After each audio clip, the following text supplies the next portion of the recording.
સુરતના સરથાણા પોલીસ મથક વિસ્તારમાંથી પોલીસે નકલી બ્રાન્ડેડ સાબુ બનાવતા ગોરખ ધંધા પર દરોડા પાડ્યા હતા, જ્યાંથી જાણીતી કંપનીના નામ અને લોગોનો દુરુપયોગ કરી ડુપ્લિકેટ સાબુ તૈયાર કરી બજારમાં વેચાણ કરાતું હોય પોલીસને લાખોના મુદ્દામાલ સાથે એકને ઝડપી પાડ્યો હતો। સુરત શહેરના સરથાણા વિસ્તારમાં પોલીસે મોટી કાર્યવાહી કરતા નકલી બ્રાન્ડેડ સાબુ બનાવતા ગેરકાયદેસર કારોબાર પર્દાફાશ કર્યો છે। કંપનીના અધિકૃત પ્રતિનિધિની ફરિયાદના આધારે પોલીસ તપાસ હાથ ધરી હતી।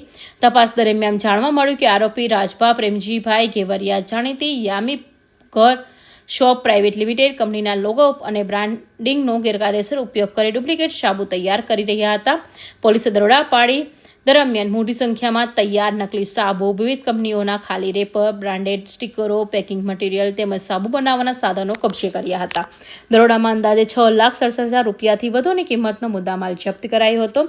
આરોપી ગ્રાહકો અસલી બ્રાન્ડના નામે નકલી પ્રોડક્ટ વેચી આર્થિક લાભો મેળવતા હોવાની કબૂલાત કરી હતી।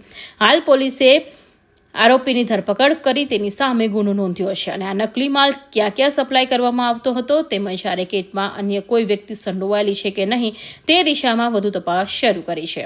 Bureau report, Hind TV news, Surat.